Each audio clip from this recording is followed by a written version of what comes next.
They say revenge is a dish best served cold.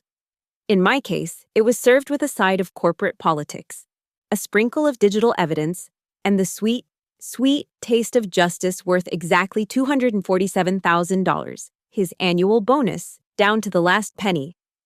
I still remember the exact moment everything changed. The hushed conversations that stopped when I walked into the room, the sympathetic glances from co-workers who knew before I did, the calendar invitation for an urgent meeting with HR. But let me start from the beginning. My name is Samantha Mitchell. For 6 years, I dedicated my life to Pinnacle Strategies, a mid-sized management consulting firm where I had worked my way up from junior analyst to senior director of operations. I led a team of 14 brilliant minds, managed our highest revenue client accounts, and consistently exceeded every performance metric thrown my way. I was, by all objective measures, excelling. That was until James Harrington arrived.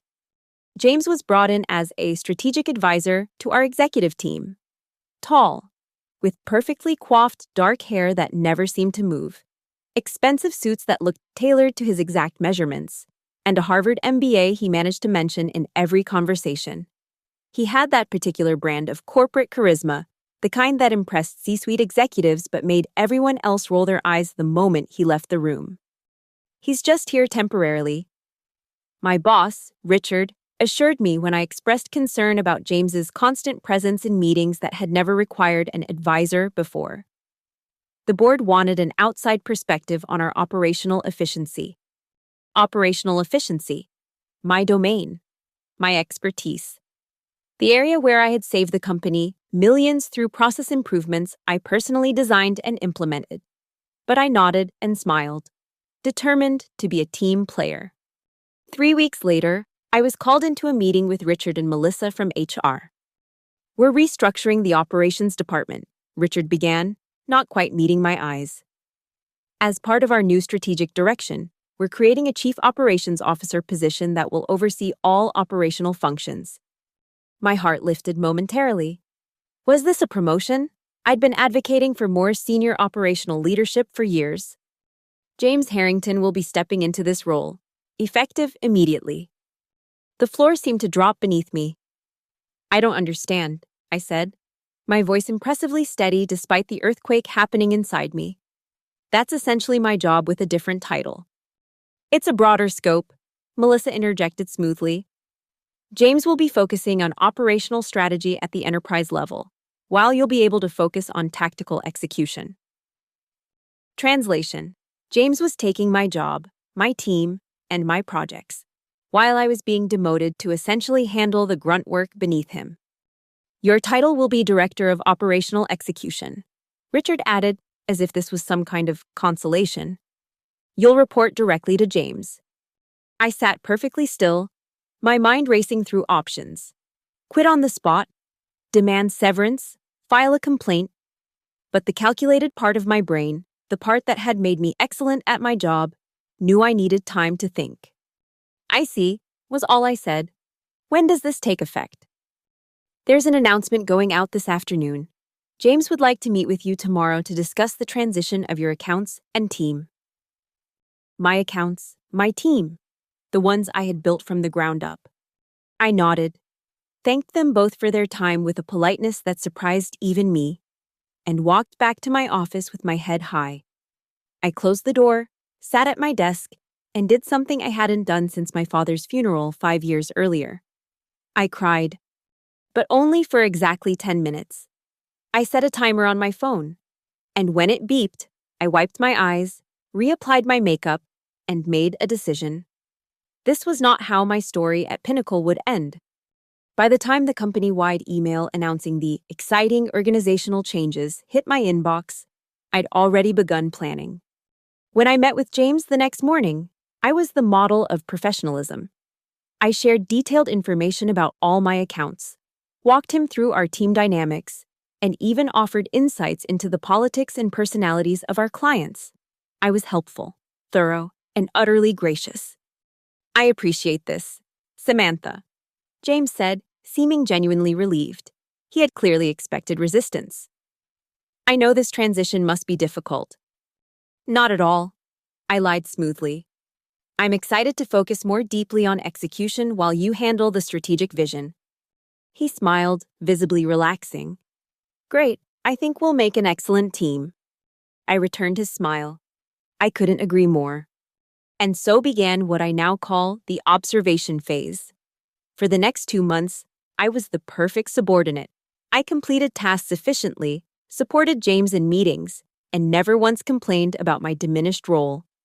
I watched as he took credit for my previous work, presenting my process improvements as his own discoveries.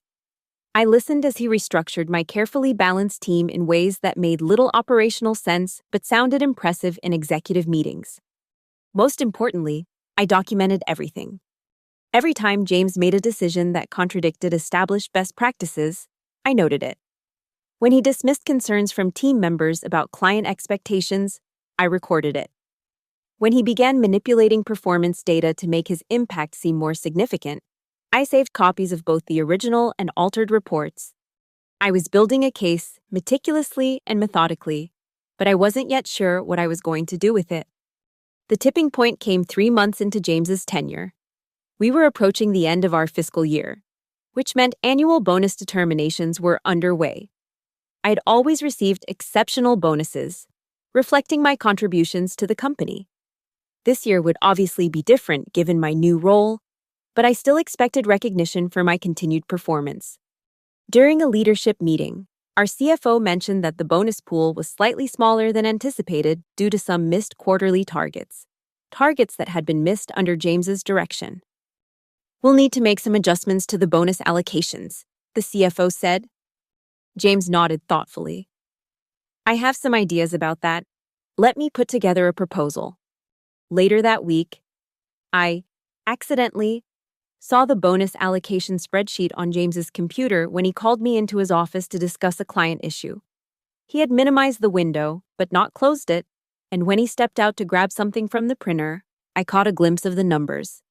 He had allocated himself a bonus of $247,000, nearly double what would be standard for his position, while slashing the bonuses of the entire operations team, including reducing mine from my previous year's $85,000 to a mere $15,000.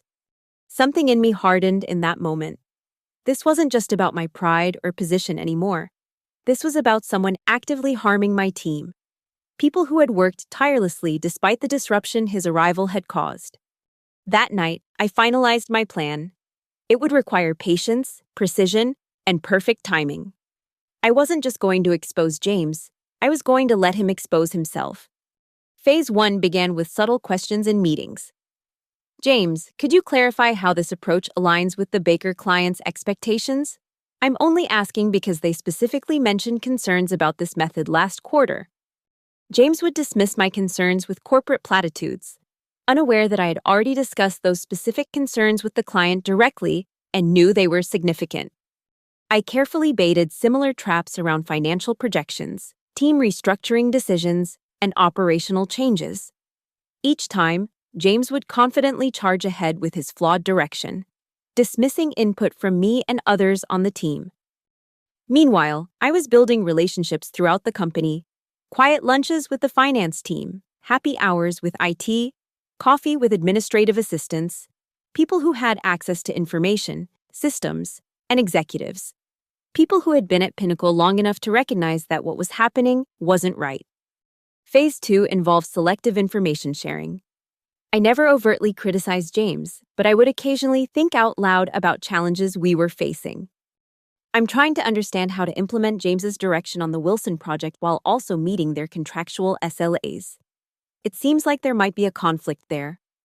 I was planting seeds of doubt without ever directly challenging his authority. The Wilson project was the first domino to fall. James had directed a complete overhaul of their service model without fully understanding their contract terms. When they received their first deliverable under the new model, they were furious. James blamed the execution team, my team, for the failure. I had, of course, documented my concerns about this approach from the beginning, including emails where I specifically highlighted the contractual issues and James's explicit directions to proceed anyway. When the client escalated to our CEO, I was called in to help clean up the mess. I brought all my documentation but didn't volunteer it immediately. I let James present his version of events first. There seems to be some confusion about how this happened, I said carefully after he finished speaking. I have some documentation that might help clarify the timeline and decisions. The look on James's face when I produced the emails was almost worth the entire ordeal. Almost. Similar scenarios played out with two other major clients. Each time, James made confident but fundamentally flawed decisions, dismissed warnings, then attempted to deflect blame when problems inevitably arose. Each time, I had meticulously documented everything and would reluctantly but helpfully provide that documentation when the situation reached executive levels. By month 5 of James's tenure, there were whispers. The executive team was still publicly supportive, but I knew from my network that questions were being raised. James felt the ground shifting too, and he became increasingly defensive and erratic in meetings. He began to exclude me from client conversations and important decisions, which only served my purpose. When problems arose, it became even clearer that I hadn't been consulted, further highlighting his poor judgment. The final phase of my plan centered on the annual bonus allocations. I knew James had submitted his proposal with the inflated bonus for himself and reduced bonuses for the team. What he didn't know was that I had become quite close with Andrea in finance, who was responsible for processing the bonus recommendations before they went to the executive committee for approval. I'm concerned about some of the numbers I'm seeing. Andrea confided in me over coffee. The operations team bonuses seem unusually low given their performance metrics. I feigned surprise. That's odd. The team has actually exceeded targets on several key metrics this year, despite all the changes. Andrea frowned. That's not reflected in the justification provided. I shrugged innocently. Maybe there's additional context I'm not aware of. I'm sure the executive committee will review everything carefully. The seed was planted. Andrea, being thorough, pulled the performance data herself and discovered the discrepancies between actual results and what James had reported. 2 days before the executive committee meeting to approve bonuses, I received a call from our CEO's assistant asking me to attend the meeting. This was unusual. I had never been invited to these sessions before. When I walked into the boardroom, James was already there, looking confused by my presence. The CEO, CFO, and head of HR sat at the table with serious expressions. Samantha, thank you for joining us. The CEO began. We're reviewing the annual bonus allocations and have some questions about the operations team's performance this year. I nodded, the picture of helpful cooperation. Of course, how can I help? There seemed to be some discrepancies between the performance data in the system and what was presented in the bonus justification document, the CFO said, sliding a folder across the table. I reviewed the documents carefully, taking my time. Yes, these don't appear to match. The actual performance was substantially better than what's reflected in the justification. James interrupted, his voice tight. Those metrics were adjusted to account for qualitative factors. Qualitative factors, the CEO asked. Client satisfaction, strategic alignment, that sort of thing. James said vaguely. I waited a beat before speaking. That's interesting. Our client satisfaction scores are actually up 5 points from last quarter, according to the latest survey. I pulled a report from my folder and passed it around. And the team has implemented all strategic initiatives on schedule and under budget. Another document made its way around the table. The room fell silent as the executives reviewed the information. James, the CEO finally said, can you explain these discrepancies? What followed was 20 minutes of the most painful corporate word salad I had ever witnessed. James talked about holistic performance evaluation and forward-looking metrics without ever addressing the actual questions. With each fumbling explanation, he dug himself deeper. Finally, the CEO held up a hand to stop him. I think we've heard enough. Samantha, can you give us the room for a few minutes? I nodded and stepped outside, my heart pounding but my face a mask of professional concern. 15 minutes later, the CEO's assistant asked me to come back in. James was gone. Samantha, the CEO said, we owe you an apology. It's clear there have been some significant issues with how the operations department has been managed recently. We'd like to rectify that immediately. The next hour was a blur of revelations and decisions. James's bonus allocation had been rejected. An investigation had uncovered not just the performance misrepresentations, but several other concerning actions on his part. He had been placed on administrative leave pending a full review, but everyone in the room knew he wouldn't be returning.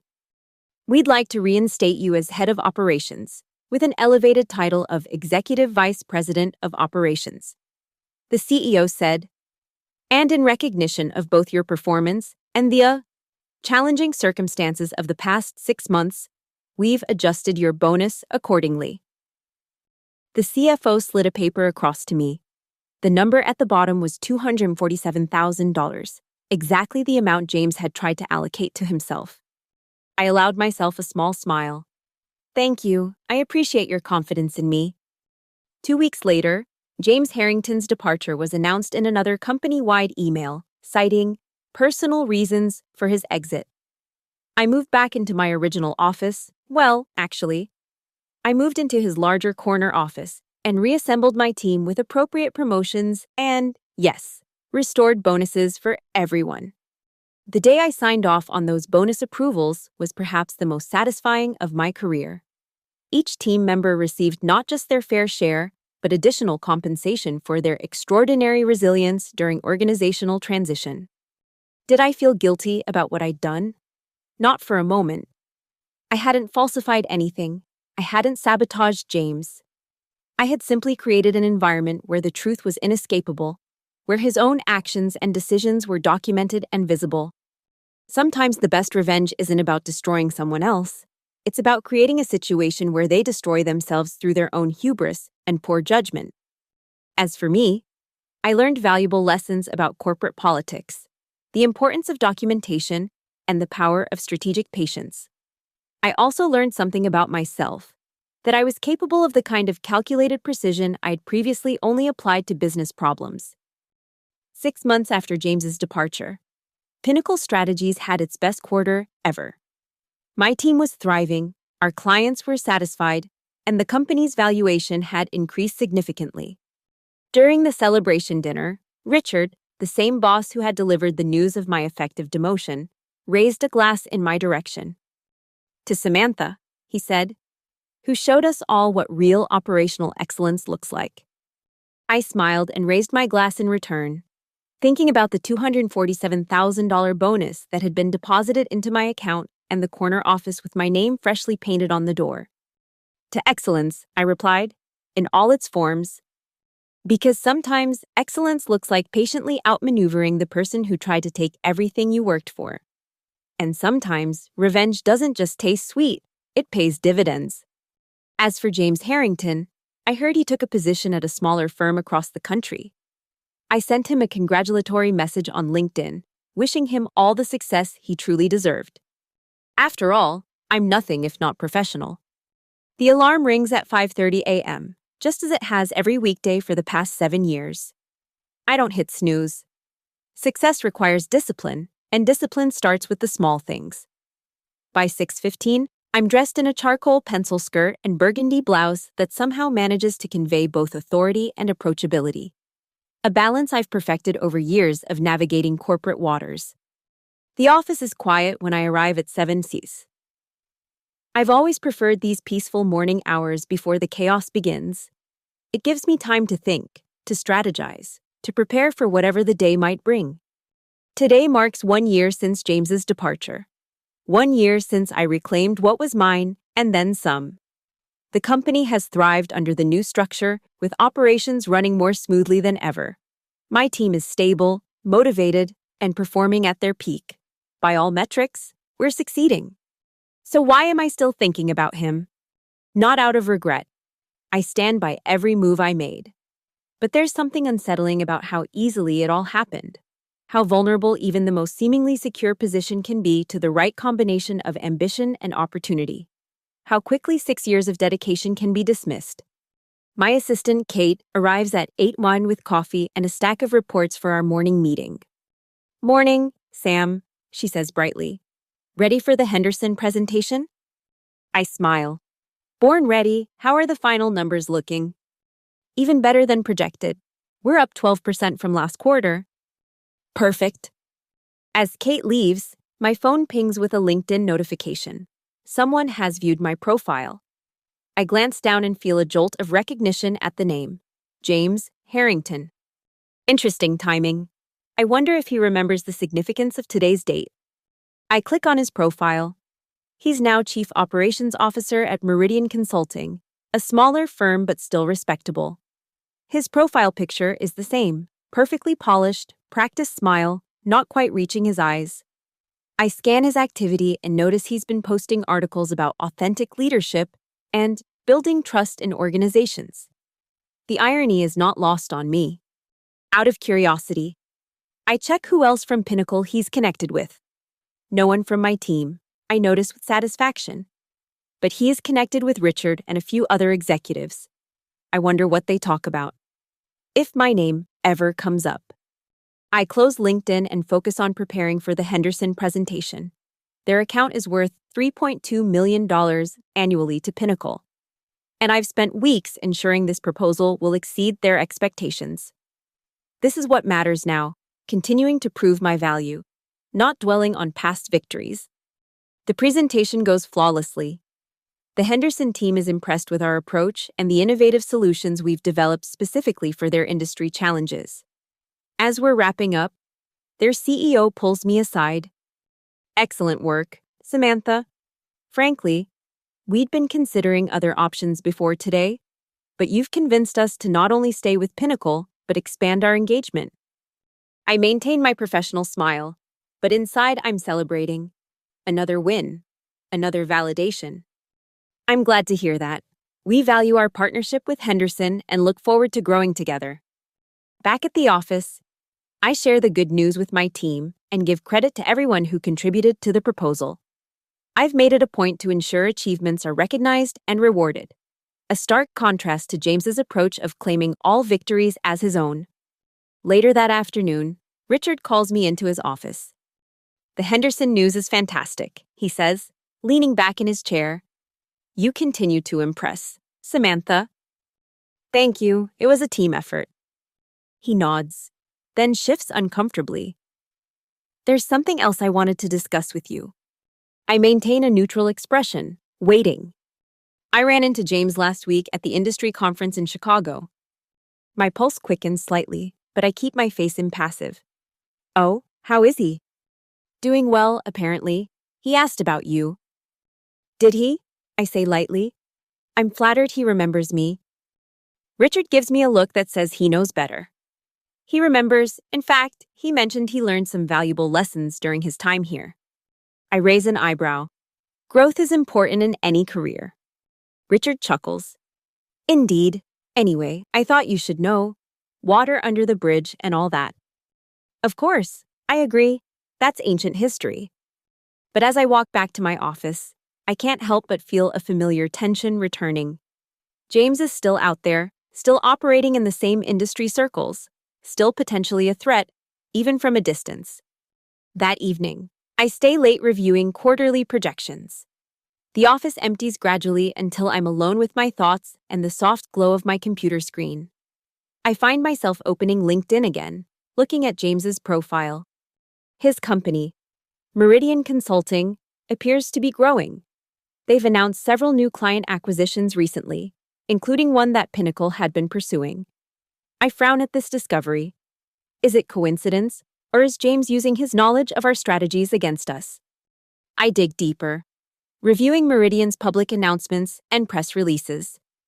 They've been expanding into areas that mirror Pinnacle's growth strategy, strategies that were being developed during James's brief tenure here, strategies he would have been privy to.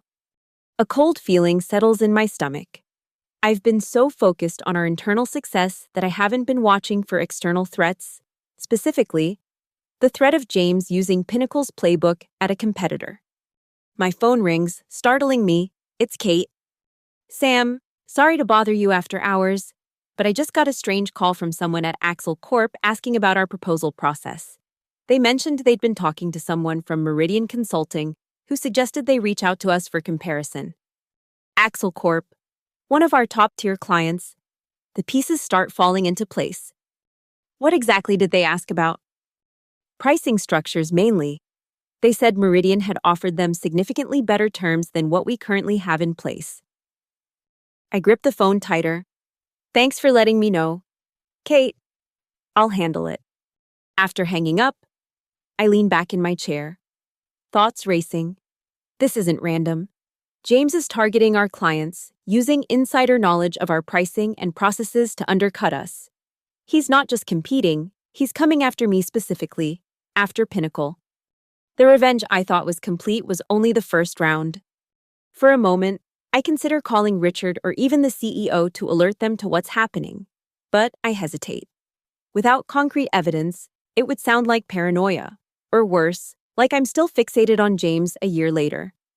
No, this requires the same methodical approach I used before. Observation, documentation, strategic patience. I start by pulling up our client list and cross-referencing it with Meridian's recent announcements. There's a pattern. They're approaching clients where I personally led the acquisition or where I have the strongest relationships. James isn't just targeting Pinnacle, he's targeting my portfolio specifically. Next, I review our client contracts, looking for vulnerabilities, renewal dates coming up, service areas where we might be underperforming, pricing that might be higher than industry standard. I need to shore up these weaknesses before James can exploit them. I create a spreadsheet tracking every potential at-risk client with detailed notes on our relationship status, contract terms, and potential vulnerabilities.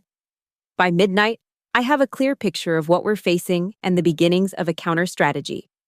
James may have learned from his time at Pinnacle, but he's forgotten the most important lesson: never underestimate Samantha Mitchell, especially not a second time. The next morning, I call an emergency meeting with my leadership team. Without mentioning James or Meridian specifically, I outline a new client retention initiative. We've identified potential vulnerabilities in some of our key accounts. I explain. I want to implement a proactive approach to ensure we're exceeding expectations and demonstrating value before any competitors can gain a foothold. My team responds with enthusiasm, each taking responsibility for specific accounts and action items. They don't need to know this is about James. They just need to help me execute flawlessly, as they always do. Over the next 2 weeks, I personally reach out to our most valuable clients, scheduling lunches, sending thoughtful gifts, and most importantly, presenting new ideas to improve their operations beyond what our contracts require. I'm adding value before they even think to ask for it.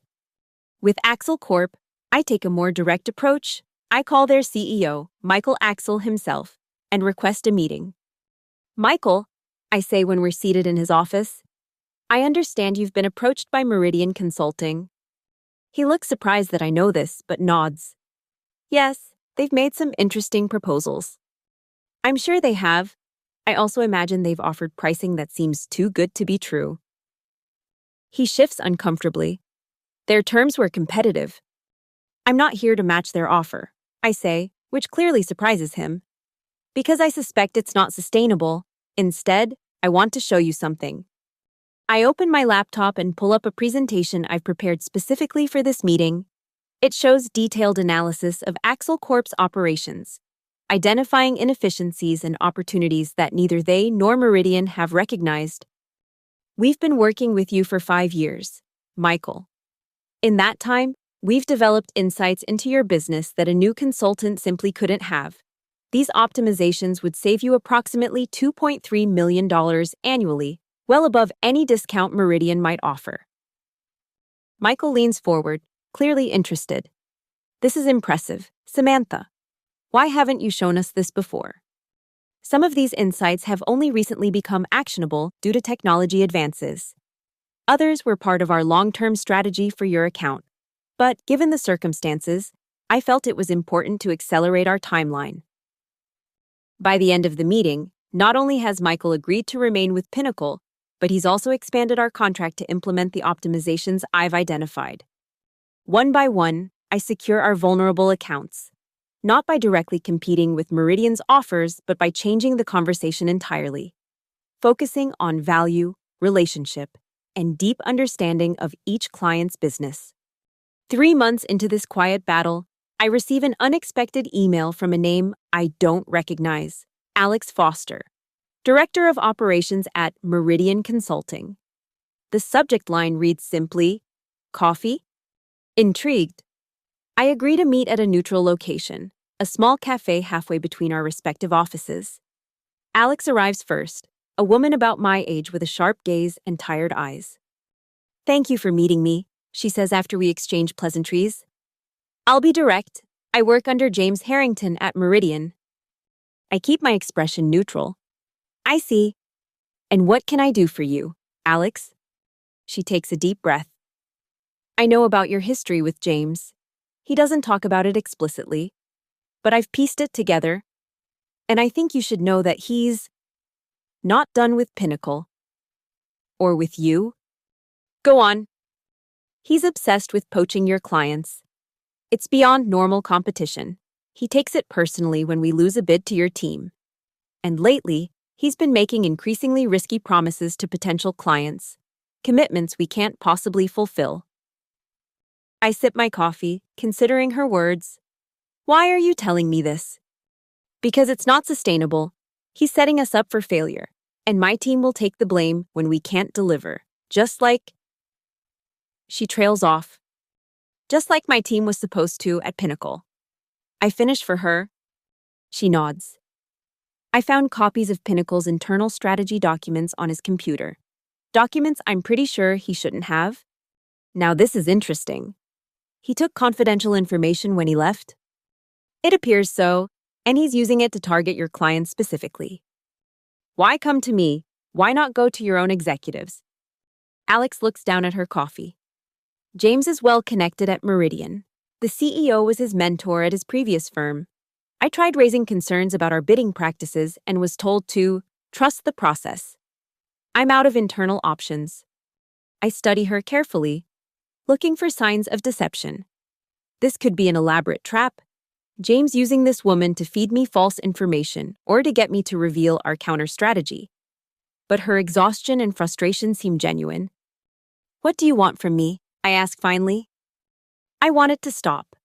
I want to do my job without being part of some personal vendetta. If James is using stolen confidential information, that's illegal. If someone were to make Meridian's leadership aware of that legal risk..."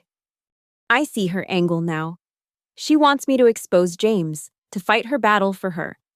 Part of me is tempted. Having concrete evidence of James stealing confidential documents would certainly be satisfying, but I'm wary of being manipulated. "I'll need to verify your claims before I do anything," I say carefully. She slides a USB drive across the table. "Copies of the Pinnacle documents I found on our server. Compare them to your originals. You'll see they're the same." I pocket the drive without confirming whether I'll use it. "Thank you for bringing this to my attention, Alex. I'll consider the appropriate next steps." Back at my office, I carefully scan the USB drive for malware before examining its contents. To my surprise, Alex was telling the truth. The drive contains copies of Pinnacle's strategic plans, client contracts, and pricing structures, all documents that James shouldn't have access to after leaving the company. More disturbing is a folder labeled SM Strategy, which contains what appears to be James's detailed plan for targeting my clients specifically, along with notes on my known approaches and potential vulnerabilities. Reading through it is an unsettling experience, seeing myself analyzed as a competitor, my strengths and weaknesses cataloged methodically. I have what I need to expose James now. Clear evidence of corporate espionage that would not only get him fired, but potentially face legal consequences. The path of direct confrontation is open to me. But something holds me back. Exposing James this way feels too simple, too direct.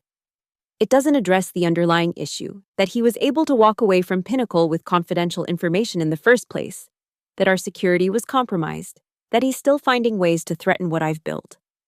No, this requires a more comprehensive solution. One that not only removes James as a threat, but ensures he can't repeat this pattern elsewhere. I begin by quietly implementing enhanced security protocols at Pinnacle, working with our IT department to track document access and prevent unauthorized downloads. I review all our client contracts to strengthen confidentiality clauses and add non-solicitation provisions. Next, I reach out to Alex again, this time with a proposal of my own. I want you to document everything, I tell her over coffee. Every instance where James directs you to use Pinnacle information, every unsustainable promise made to clients, every example of his fixation on competing with me specifically. Don't confront him, just record it all. And then what? She asks. Then we present the evidence to Meridian's board, not just of the stolen documents, but of how his personal vendetta is creating liability and unsustainable commitments for the company. Why would you help me do this? Wouldn't it be better for Pinnacle if Meridian continues making promises it can't keep? I smile slightly. Short term, perhaps, but long term. This kind of behavior damages the entire industry. Clients become distrustful, expectations become unrealistic, and everyone suffers.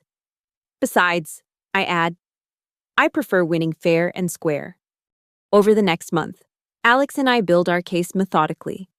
She documents meetings where James explicitly references Pinnacle's internal strategies. She saves emails where he makes promises to clients that directly contradict Meridian's capabilities. She notes every instance where he becomes irrationally focused on beating me specifically, even when other opportunities would be more profitable for Meridian. Meanwhile, I prepare my own documentation, showing the timeline of document access before James left Pinnacle and the suspicious pattern of client approaches that followed his arrival at Meridian. When we have enough evidence, I help Alex prepare a presentation for Meridian's board. The approach is careful, positioning this not as a personal issue between James and me, but as a significant legal and business risk for Meridian. The stolen documents alone create potential liability for corporate espionage. The unsustainable client promises threaten Meridian's reputation and finances. Alex delivers the presentation herself. I stay completely in the background, my involvement invisible to everyone except her. This is crucial. It can't appear that I'm orchestrating a takedown of a competitor. This has to be Meridian protecting itself from a liability. 2 days after the board meeting, I receive a text from Alex.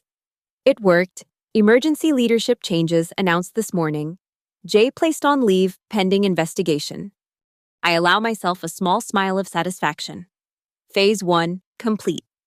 But I'm not done yet. The final phase of my plan involves ensuring that James can't simply move to another company and repeat this pattern. His behavior, stealing confidential information, pursuing personal vendettas at the expense of business interests, needs to have consequences that follow him. I consult with Pinnacle's legal team about pursuing action against James personally for the theft of confidential information. They advise that we have a strong case but warn about the potential publicity. Any legal action would become public record, possibly damaging Pinnacle's reputation for security. Instead, I opt for a more discreet approach. I schedule a meeting with Meridian's CEO, positioning it as a good faith discussion between competitors about maintaining industry standards. We've become aware that certain Pinnacle confidential documents were improperly removed and are now in Meridian's possession. I say calmly once we're seated in his office. We believe this occurred without Meridian's knowledge or approval. The CEO's face tightens. He's already aware of the situation from the board presentation, but didn't know Pinnacle had confirmed the theft. I assure you, if that's the case, it was not sanctioned by Meridian. I understand. That's why I wanted to discuss this with you directly, rather than involving our legal team immediately. We're prepared to handle this discreetly, provided the documents are returned and appropriate action is taken regarding the responsible party. He understands the implicit threat. If Meridian doesn't address the situation appropriately, Pinnacle will pursue legal action, creating public embarrassment for Meridian. What would you consider appropriate action? He asked carefully. Complete removal of all Pinnacle documents from Meridian systems. A full internal audit to ensure no other confidential information has been compromised.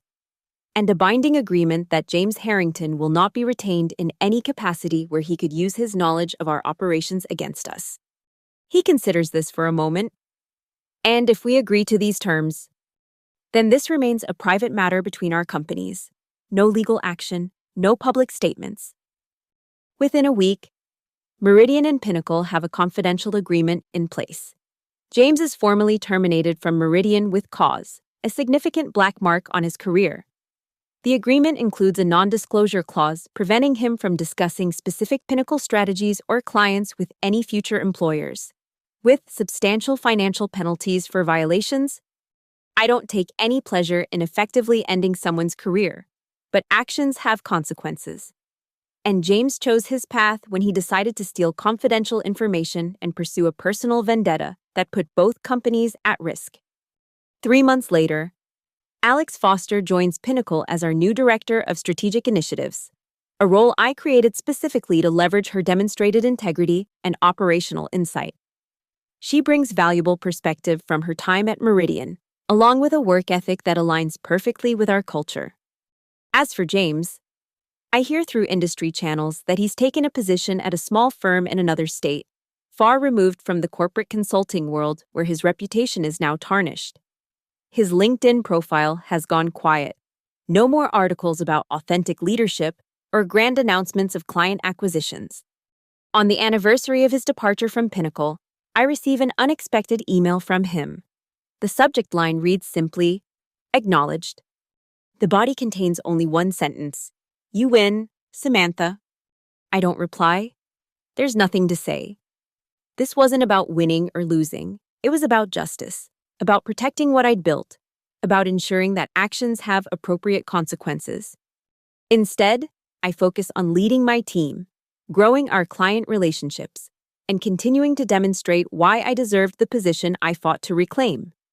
The $247,000 bonus has long since been invested, my corner office personalized to my taste, and my team expanded to include promising new talent like Alex. The quarterly numbers show Pinnacle performing better than ever, with client retention at an all-time high and several major new accounts brought on board under my leadership. In our executive meeting, the CEO singles out the operations department for praise. Samantha has transformed not just how we operate internally, but how we're perceived in the industry, he says. Our clients consistently mention the exceptional service and innovative solutions her team provides. Later, in a private conversation, he adds something more personal. "I want you to know that I recognize the challenges you've overcome. Not everyone would have handled that situation with such professionalism and grace." I smile politely. I believe in letting results speak for themselves. And they do. My department's performance metrics tell a clear story of excellence, innovation, and growth, all achieved without shortcuts or underhanded tactics. The right way? That evening, as I'm leaving the office, I run into Richard in the parking garage. "Heading out early," he jokes, noting that it's already past 7. Trying to maintain some semblance of work-life balance, I reply with a smile. He nods appreciatively. "You deserve it." By the way, the board was very impressed with the quarterly presentation.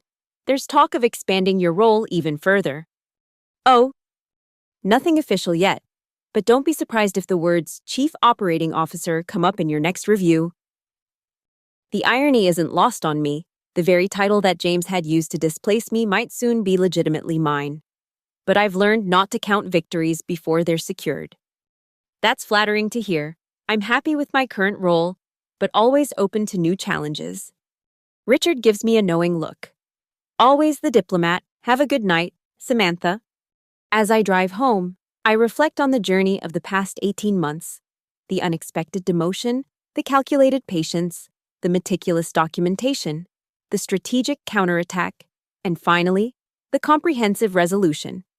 Each step required precision, emotional control, and unwavering focus on the long game. I didn't just reclaim my position, I strengthened it. I didn't just counter a threat, I neutralized it permanently. And I did it all without compromising my integrity or the company's interests.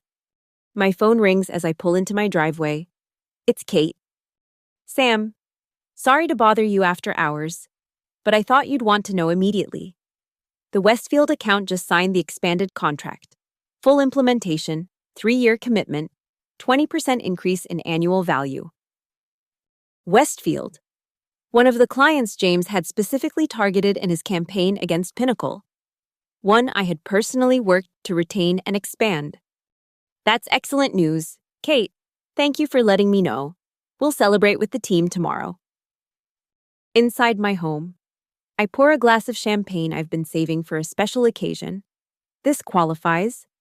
I toast to myself, to my team, and yes, even to James, who inadvertently pushed me to become even more formidable than I was before his arrival.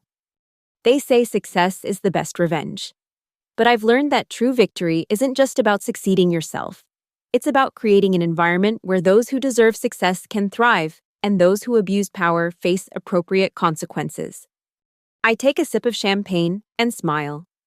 The bonus was nice. $247,000 is nothing to scoff at. But the real reward was proving, beyond any doubt, that I had earned my position through merit, resilience, and strategic brilliance. And no one, not James, not anyone, would ever be able to take that away from me again. 6 months later, I'm sitting in the CEO's office, reviewing the final details of my promotion to Chief Operating Officer of Pinnacle Strategies. The role has been expanded beyond what James briefly held, with global responsibilities and a seat on the executive committee.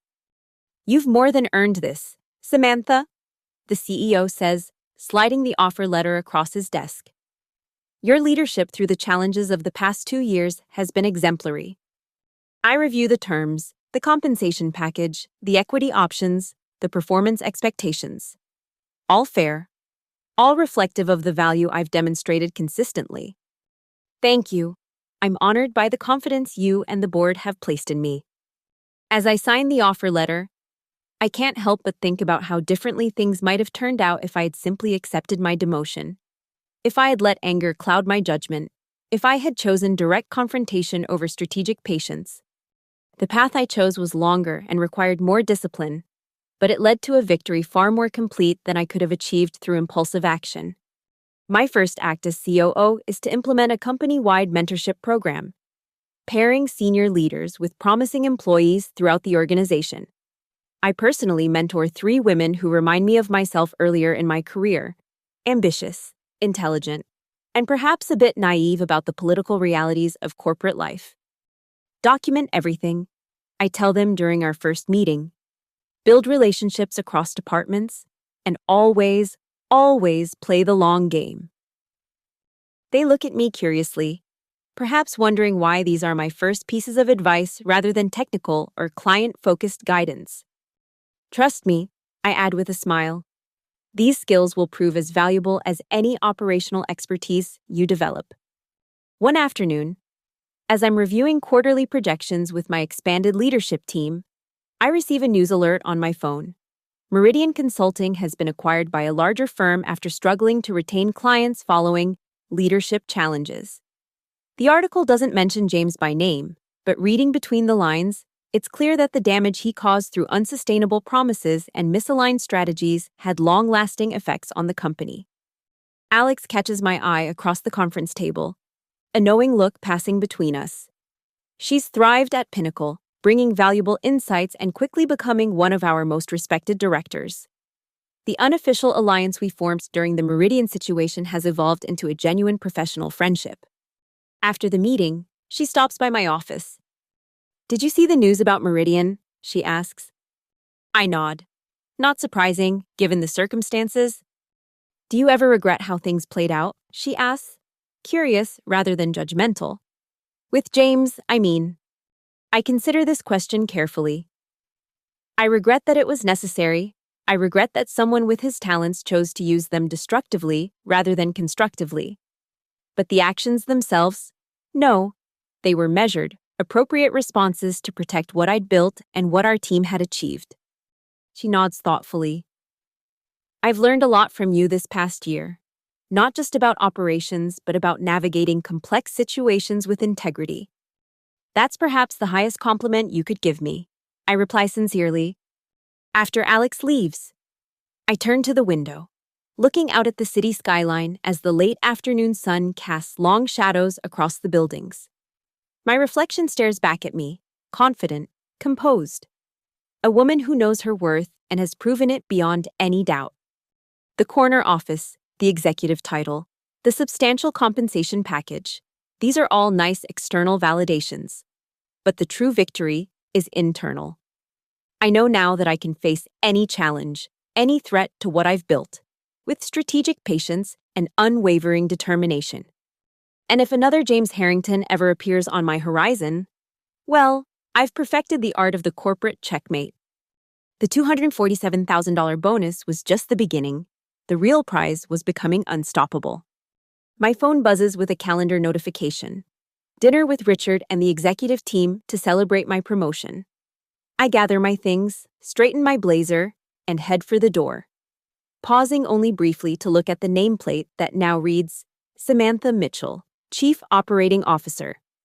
Not bad for someone who was almost demoted out of relevance 18 months ago. As I step into the elevator, I smile to myself. Sometimes the best revenge isn't just taking someone's bonus, it's taking the lessons from their attack and using them to build yourself into someone who can never be victimized again. And that, as they say in business, is the ultimate return on investment. The end.